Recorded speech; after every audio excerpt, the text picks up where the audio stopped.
Alice in Wonderland, Chapter 4. The rabbit sends in a little bill. It was the white rabbit, trotting slowly back again and looking anxiously about as it went, as if it had lost something, and she heard it muttering to itself, "The Duchess! The Duchess! Oh, my dear paws! Oh, my fur and whiskers! She'll get me executed, as sure as ferrets are ferrets! Where could I have dropped them, I wonder?"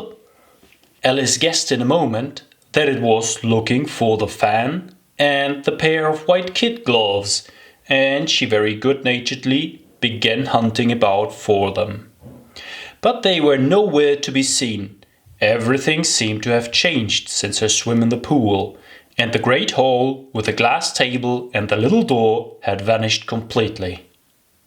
Very soon the rabbit noticed Alice as she went hunting about, and called out to her in an angry tone, "Why, Marian, what are you doing out here?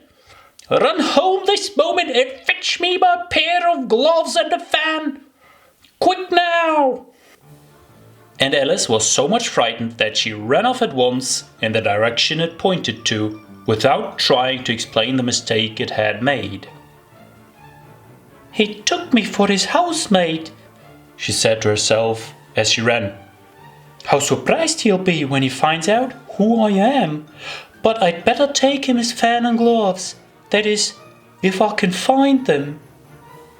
As she said this, she came upon a neat little house, on the door of which was a bright brass plate with the name W. Rabbit engraved upon it. She went in without knocking and hurried upstairs, in great fear lest she should meet the real Marian and be turned out of the house before she had found the fan and gloves. "How queer it seems," Alice said to herself, "to be going messages for a rabbit. I suppose Dina'll be sending me on messages next." And she began fancying the sort of thing that would happen. "Miss Alice, come here directly and get ready for your walk." "Coming in a minute, nurse, but I've got to see that the mouse doesn't get out." "Only I don't think," Alice went on, "that they'd let Dina stop in the house if it began ordering people about like that." By this time she had found her way into a tidy little room with a table in the window, and on it, as she had hoped, a fan and 2 or 3 pairs of tiny white kid gloves. She took up the fan and a pair of the gloves and was just going to leave the room when her eye fell upon a little bottle that stood near the looking-glass. There was no label this time with words, "Drink me," but nevertheless she uncorked it and put it to her lips. "I know something interesting is sure to happen," she said to herself, "whenever I eat or drink anything, so I'll just see what this bottle does. I do hope it'll make me grow large again, for really I'm quite tired of being such a tiny little thing." It did so indeed, and much sooner than she had expected. Before she had drunk half the bottle, she found her head pressing against the ceiling and had to stoop to save her neck from being broken. She hastily put down the bottle, saying to herself, "That's quite enough. I hope I shan't grow any more. As it is, I can't get out at the door. I do wish I hadn't drunk quite so much." Alas, it was too late to wish that. She went on growing, and very soon had to kneel down on the floor.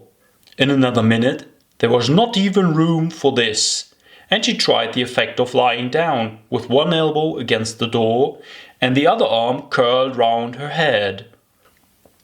Still she went on growing, and, as a last resource, she put one arm out of the window and one foot up the chimney and said to herself, "Now I can do no more, whatever happens. What will become of me?" Luckily for Alice, the little magic bottle had now had its full effect, and she grew no larger. Still, it was very uncomfortable, and as there seemed to be no sort of chance of her ever getting out of the room again, no wonder she felt unhappy. It was much pleasanter at home, thought poor Alice, when one wasn't always growing larger and smaller and being ordered about by mice and rabbits.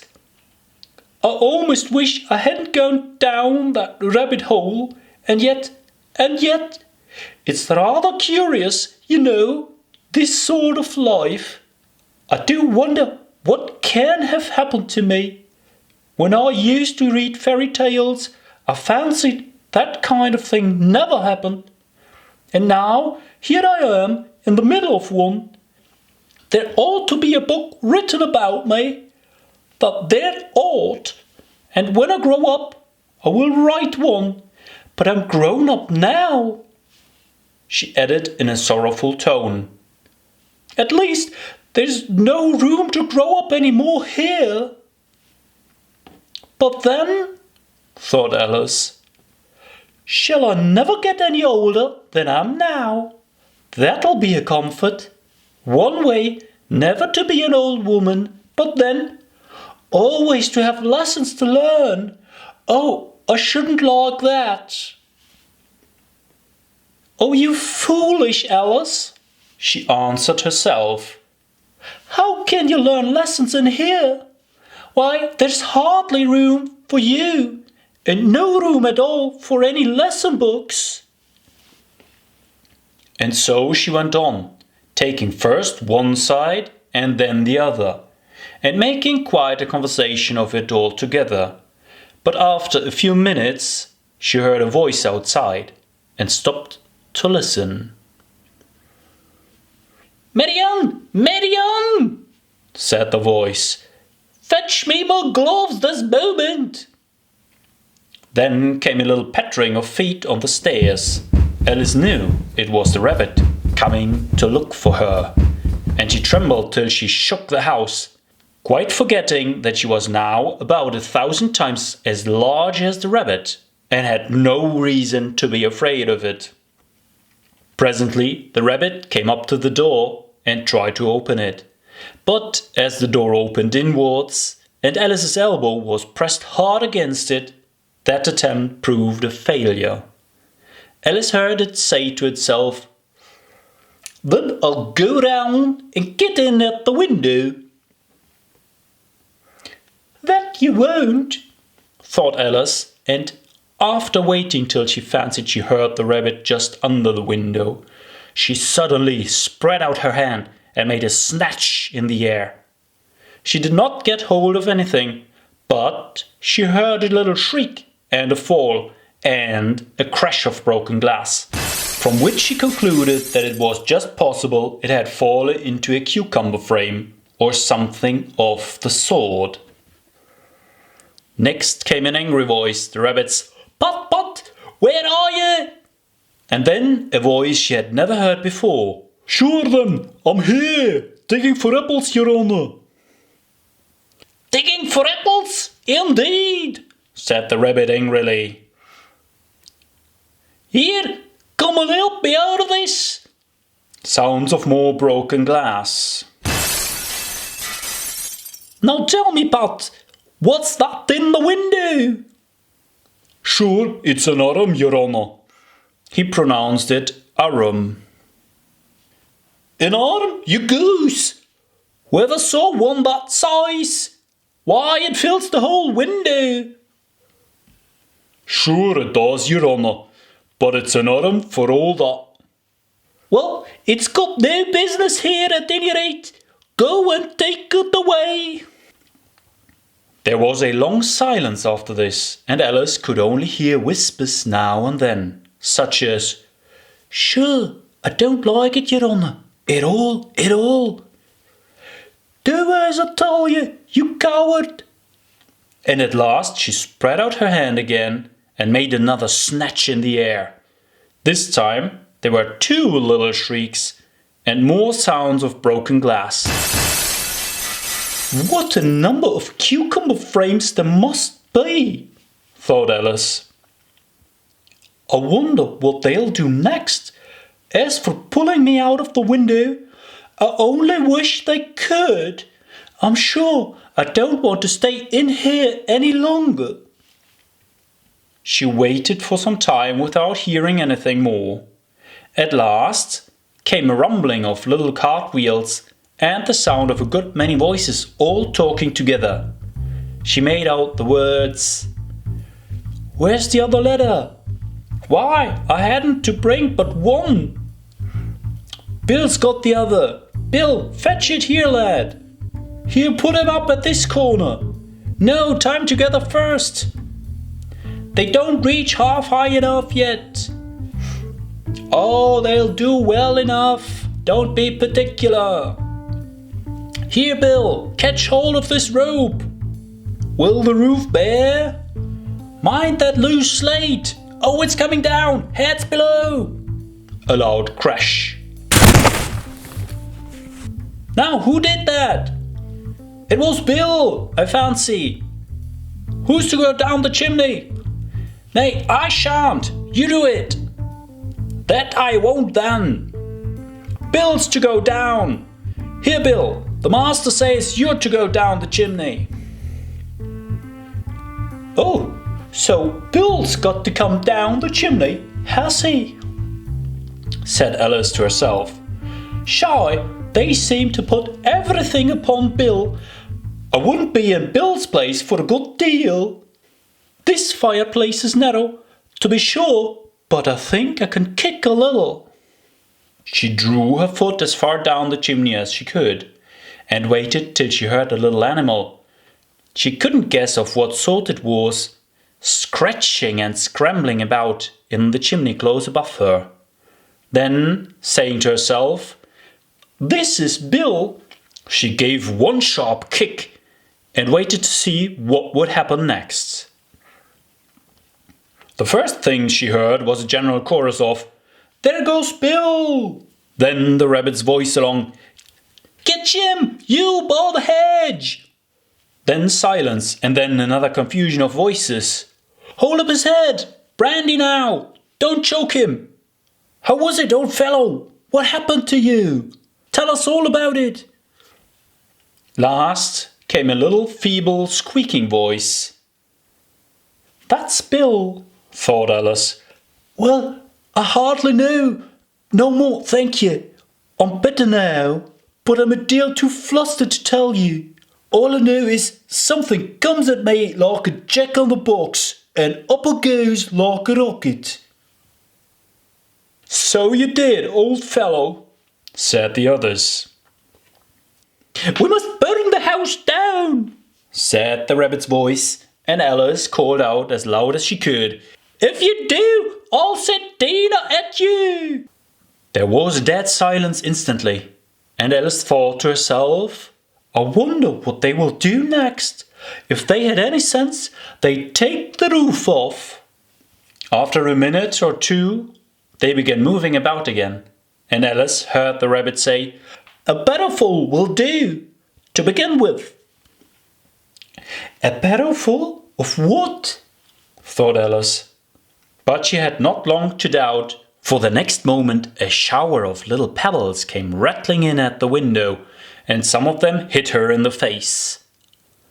"I'll put a stop to this," she said to herself, and shouted out, "You'd better not do that again," which produced another dead silence. Alice noticed with some surprise that the pebbles were all turning into little cakes as they lay on the floor, and a bright idea came into her head. "If I eat one of these cakes," she thought, "it's sure to make some change in my size, and as it can't possibly make me larger, it must make me smaller, I suppose." So she swallowed one of the cakes and was delighted to find that she began shrinking directly. As soon as she was small enough to get through the door, she ran out of the house and found quite a crowd of little animals and birds waiting outside.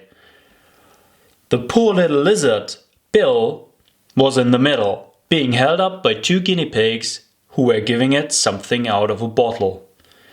They all made a rush at Alice the moment she appeared, but she ran off as hard as she could and soon found herself safe in a thick wood. "The first thing I've got to do," said Alice to herself as she wandered about in the wood, "is to grow to my right size again, and the second thing is to find my way into that lovely garden. I think that'll be the best plan." It sounded an excellent plan, no doubt, and very neatly and simply arranged. The only difficulty was that she had not the smallest idea how to set about it. And while she was peering about anxiously among the trees, a little sharp bark just over her head made her look up in a great hurry. An enormous puppy was looking down at her with large round eyes and feebly stretching out one paw, trying to touch her. "Poor little thing," said Alice in a coaxing tone, and she tried hard to whistle to it. But she was terribly frightened all the time at the thought that it might be hungry, in which case it would be very likely to eat her up, in spite of all her coaxing. Hardly knowing what she did, she picked up a little bit of stick and held it out to the puppy, whereupon the puppy jumped into the air off all its feet at once, with a yelp of delight, and rushed at the stick and made believe to worry it. Then Alice dodged behind a great thistle to keep herself from being run over, and the moment she appeared on the other side, the puppy made another rush at the stick and tumbled head over heels in its hurry to get hold of it. Then Alice, thinking it was very like having a game of play with a cart horse, and expecting every moment to be trampled under its feet, ran round the thistle again. Then the puppy began a series of short charges at the stick, running a very little way forwards each time and a long way back, and barking hoarsely all the while, till at last it sat down a good way off, panting, with its tongue hanging out of its mouth and its great eyes half shut. This seemed to Alice a good opportunity for making her escape, so she set off at once and ran till she was quite tired and out of breath, and till the puppy's bark sounded quite faint in the distance. "And yet, what a dear little puppy it was," said Alice as she leaned against the buttercup to rest herself, and fanned herself with one of the leaves.